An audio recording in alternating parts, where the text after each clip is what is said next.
नमस्कार, आप देख रहे हैं नेक्स्ट 9 पॉलिटिकल बाइट। मैं हूं आपके साथ सिराज। दर्शकों, इस वक्त महाराज की राजनीति में उथल पुथल की स्थिति बनी हुई है, क्योंकि जिस ढंग से एकनाथ शिंदे और अजित पवार ने अब बगावती तेवर दिखाने शुरू कर दिए हैं, ऐसे में कयास लगाए जा रहे हैं कि भारतीय जनता पार्टी की सरकार जो है वो महाराष्ट्र से भी गिर सकती है और केंद्र सरकार भी खतरे में आती हुई नजर आ रही है। आपको बता दें कि जिस तरीके से मंत्रिमंडल विस्तार को लेकर के एकनाथ शिंदे ने जाहिर तौर पर अपनी मांगों को रखा कि उन्हें कैबिनेट में 2 मंत्रियों को जगह मिलनी चाहिए, उधर अजित पवार जो है राज्य मंत्री से संतुष्ट नहीं थे, उन्होंने अस्वीकार कर दिया। उसके बाद से लगातार मांग उठ रही है कि अजित पवार का जो गुट है वो बड़े फैसले लेने वाला है और एकनाथ शिंदे, अजित पवार महाराष्ट्र की राजनीति में कुछ बड़ा खेल करने वाले हैं, जिससे जाहिर सी बात है कि भारतीय जनता पार्टी की सरकार यानी एनडीए की सरकार जो है महाराष्ट्र में गिरती हुई नजर आएगी। और अगर उनके विधायकों के संग अगर सांसदों ने भी समर्थन वापस ले लिया तो जो एनडीए सरकार है केंद्र में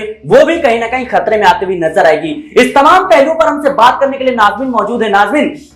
पूरी के पूरी अगर महाराष्ट्र की राजनीति को अगर समझे तो लोकसभा चुनाव में इस बार भारतीय जनता पार्टी ने बहुमत का आंकड़ा नहीं पार किया। उत्तर प्रदेश और महाराष्ट्र सबसे जो बड़े राज्य थे, इन पर भारतीय जनता पार्टी की निगाहें थी और उम्मीदें थी कि यहां से जीत मिलती हुई नजर आएगी, लेकिन नतीजे क्या हुआ ये हम सबने देखा। और कहीं ना कहीं अब जो परिस्थितियां बन रही है कि बहुमत के लिए सहयोगी दलों पर भारतीय जनता पार्टी को निर्भर होना पड़ रहा है। और जाहिर सी बात है, महाराष्ट्र की राजनीति में इस वक्त जिस ढंग से जो एकनाथ शिंदे और अजित पवार नाराज चल रहे हैं, और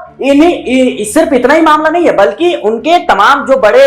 नेता हैं या तमाम जो विधायक हैं जो शरद पवार या उद्धव ठाकरे से बगावत करके भारतीय जनता पार्टी को समर्थन दे रहे थे, वो कहीं ना कहीं अब शरद पवार और उद्धव ठाकरे के संपर्क में। ऐसे में राज्य सरकार के साथ साथ केंद्र सरकार भी खतरे में, कैसे देखना? देखिए, बिल्कुल यहाँ पर एक बड़ी बात है सिराज, जैसे कि उत्तर प्रदेश में 80 लोकसभा सीटों पर 33 सीटों पर सिमटकर भारतीय जनता पार्टी रह जाती है। जो 2019 का अगर हम बात करें 2019 की, तो वो 62 सीटें यहाँ पर जीतती हुई नजर आई थी। तो आप यही बात महाराष्ट्र में देख लीजिए, 48 लोकसभा सीट, उसमें से भारतीय जनता पार्टी की मौजूदा स्थिति की बात करें 9 सीटों पर सिमट कर रह जाती है। और वहीं अगर 2019 की बात करें तो 23 सीटें वो अपने खाते में यहाँ पर दर्ज करवाती है। लेकिन इस बार यहाँ पर कई वजह बताई जा रही है कि महाराष्ट्र में जैसे ही नतीजे सामने आए तो महाराष्ट्र में भारतीय जनता पार्टी में खलबली मचने लगी। भारतीय जनता पार्टी में एकनाथ शिंदे का बगावत करना या कहें कि उनके सांसदों और विधायकों की नाराजगी साफ तौर पर आना, तो वहीं अजित पवार गुट में भी यहाँ पर विरोधाभास की स्थिति उत्पन्न हो जाना, तो ये दिखाता है कि भारतीय जनता पार्टी जो गठबंधन महाराष्ट्र में बनाए हुए थे वो गठबंधन कहीं ना कहीं टूटने की कगार पर पहुंच रहा है।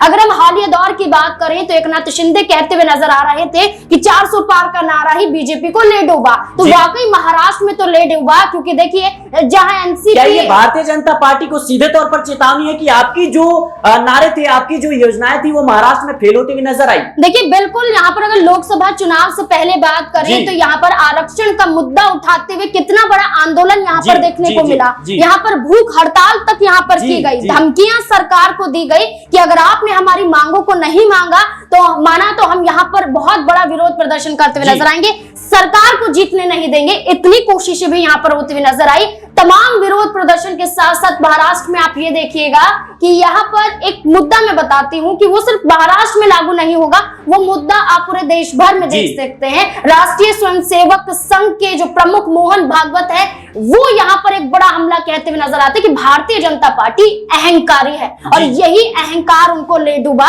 यानी कि अहंकार यहाँ पर नहीं करना चाहिए था। जेपी नड्डा जो कहते हैं कि हम इतने सक्षम हैं कि किसी भी संगठन की जरूरत नहीं है, तो ये साबित हो गया है कि ये संगठन का विरोध करना भी उन पर भारी पड़ता हुआ नजर आया, क्योंकि एक तरफ आप हिंदुत्ववाद की बात करते हैं, दूसरी तरफ उसी हिंदुत्ववाद के छवि वाले संगठन को आप दरकिनार करने की बात करते हैं। तो ऐसे में ये महाराष्ट्र में भी देखने को मिला कि जब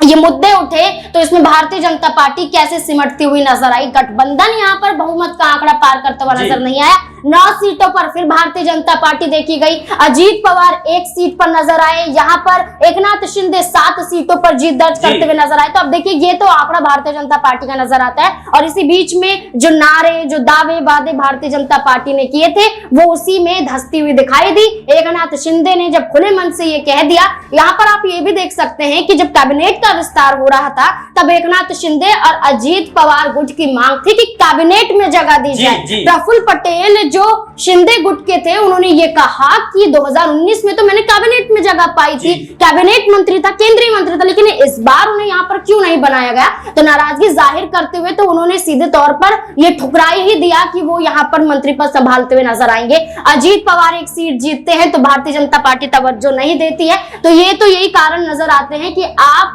अपना फायदा देखने के लिए अपने सहयोगी दलों को कहीं ना कहीं भूलते हुए नजर आए। अब वही सहयोगी दल के सांसद विधायक नाराजगी जाहिर करते हुए या तो शरद पवार गुट की तरफ बढ़ रहे या फिर उद्धव ठाकरे गुट की तरफ बढ़ रहे। बिल्कुल, कहीं ना कहीं अब महाराष्ट्र की राजनीति में कुछ बड़ा उलटफेर होने की आशंका जताई जा रही है, क्योंकि राज्य सरकार के साथ साथ ही केंद्र सरकार पर भी अब अटकलें जो है वो लगने शुरू हो गए हैं कि अगर एकनाथ शिंदे और अजीत पवार जो है कहीं ना कहीं बगावती तेवर अपनाते हैं और उनके सांसद और विधायक इंडिया अलायंस को समर्थन देते हैं, तो जाहिर सी बात है केंद्र सरकार में कहीं ना कहीं अजीत पवार के साथ जो है एक सांसद है और वहीं एकनाथ शिंदे की बात करें तो 7 सांसद है, तो 8 सांसद अगर जाते हैं तो बाकी की जो पार्टियां हैं वो भी कहीं ना कहीं बड़ी मांगों करते हुए नजर आएंगी और इसके साथ ही पूरे के पूरे एनडीए खेमे में अब उथल पुथल की स्थिति बनी हुई है। वहीं महाराष्ट्र की बात करें तो जाहिर सी बात है जो विधायक है शरद पवार उद्धव ठाकरे के खिलाफ बगावती तेवर अपना करके भारतीय जनता पार्टी के संग जुड़े थे और भारतीय जनता पार्टी की सरकार को समर्थन किया था, वो भी अब दोबारा से उनके संपर्क में आ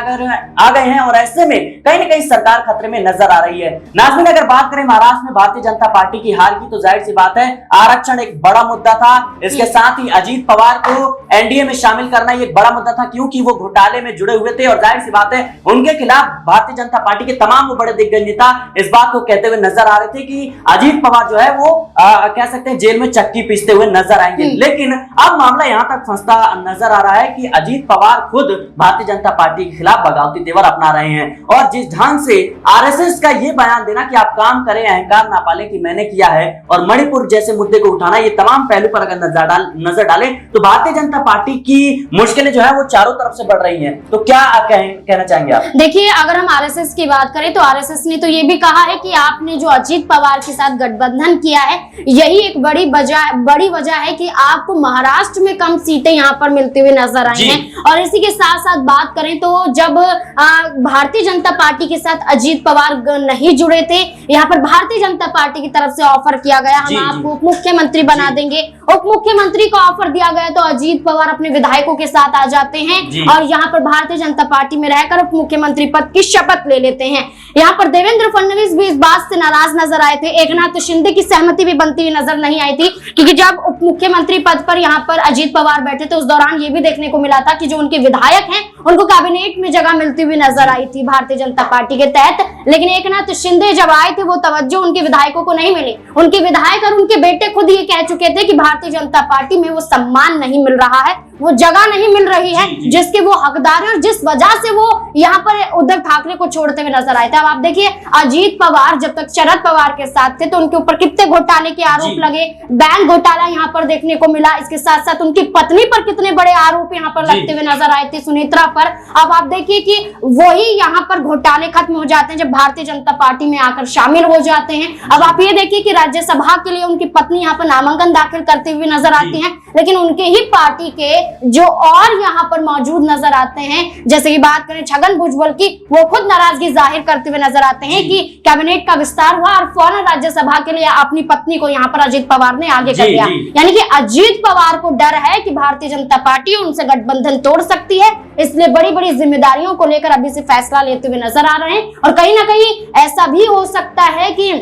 अजीत पवार ना जाएं ना भारतीय जनता पार्टी गठबंधन तोड़े। देखिए बिल्कुल मैं वही कह रही हूँ कि वो दोनों ऐसा फैसला ना ले, लेकिन उनके विधायक कहीं ना कहीं कदम उठा सकते हैं क्योंकि देखा जाए तो विधायकों को लेकर पहले ये चर्चा होती हुई नजर आई थी कि कम से कम 10 से 12 विधायक ऐसे हैं जो शरद पवार के संपर्क में है, एकनाथ शिंदे के विधायक भी उद्धव ठाकरे के संपर्क में है। तो ये जो संपर्क वाली चीज है इसको लेकर खुद उद्धव ठाकरे ये कहते हुए नजर आए जिनको आना है वो आ सकता है, निमंत्रण हम स्वीकार करने के लिए तैयार हैं। उद्धव ठाकरे जब ऐसा कहते हुए नजर आते हैं तो आप समझिए कि विधानसभा चुनाव इसी साल में होने हैं और एक बड़ा खेल महाराष्ट्र में कुर्सी का फिर से होता हुआ नजर आएगा। अच्छा, एकनाथ शिंदे के इस तरीके से बगाव सजावटी तेवर दिखाना और उधर टीडीपी की मांग करना इस बात को लेकर के स्पीकर पद को लेकर के, तो क्या अब केंद्र सरकार भी खतरे में नजर आ रही है? देखिए बिल्कुल, यहाँ पर महाराष्ट्र एक तरफ, अगर हम बात करें लोकसभा स्पीकर कौन होगा तो इस पर भी बहस यहाँ पर लगातार जारी है। इंडिया अलायंस यहाँ पर अपनी तरफ से बात करते हुए नजर आता है।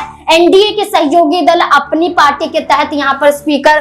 पद चाहते हैं। तो जो लड़ाई यहाँ पर अभी तक थी कि केंद्रीय मंत्री बनाया जाए, राज्य मंत्री बनाया जाए, जो वो लड़ाई खत्म होती हुई नजर आई, तब लोकसभा स्पीकर को लेकर अब देखने को मिल रहा है। अब देखना होगा कि जहां पर तेलुगु देशम पार्टी के अध्यक्ष यहाँ पर चंद्रबाबू नायडू की पार्टी ये दावा कर रही है कि उनकी पार्टी से ही यहाँ पर स्पीकर बनना चाहिए, तो कहीं ना कहीं वो ये दिखाने की कोशिश कर रहे हैं कि हमारी पार्टी से स्पीकर होगा, यानी कि चुनौतियां भारतीय जनता पार्टी को दे रहे, एनडीए को देते हुए नजर आ रहे हैं कि आपने बड़ी जिम्मेदारियां निभा ली। यहाँ पर वित्त मंत्रालय आपने रख लिया, आपने रक्षा मंत्रालय रख लिया, आपने यहाँ पर गृह मंत्रालय रख लिया, इसके साथ साथ तमाम मंत्रालय आपने रख लिए। यहाँ पर बात करें कि राष्ट्रीय अध्यक्ष कौन होगा, इसको लेकर अभी तक खुलासा नहीं होता है, इसको लेकर भी आपसे सहमति बनती हुई नजर नहीं आती है। तो वहीं दूसरी तरफ लोकसभा स्पीकर का मुद्दा भी अब गर्माता हुआ नजर आ रहा है। अगर यहाँ पर एनडीए फिर ये पद अपनी तरफ लेता हुआ नजर आए, यानी कि भारतीय जनता पार्टी लेती हुई नजर आई, तो कहीं ना कहीं विरोध की स्थिति फिर से उत्पन्न हो सकती है। जी बिल्कुल, कहीं ना कहीं विरोध की स्थिति उत्पन्न हो सकती है, क्योंकि महाराष्ट्र में जिस तरीके से अब बड़े खेल की उम्मीद जताई जा रही है, कयास लगाए जा रहे हैं कि एकनाथ शिंदे और अजीत पवार पाला जो है वो बदल सकते हैं। अगर एकनाथ शिंदे अजीत पवार नहीं बदलते हैं तो उनके विधायक जो है वो कहीं ना कहीं इंडिया अलायंस की तमाम पार्टियों के संपर्क में, और ऐसे में अब देखना दिलचस्प होगा कि आने वाले समय में महाराष्ट्र की राजनीति में क्या कुछ बड़ा होते हुए नजर आएगा। फिलहाल के लिए इस रिपोर्ट में इतना ही। देश और दुनिया की तमाम खबरों के लिए बने रहे नेक्स्ट 9 पॉलिटिकल बाइट के साथ।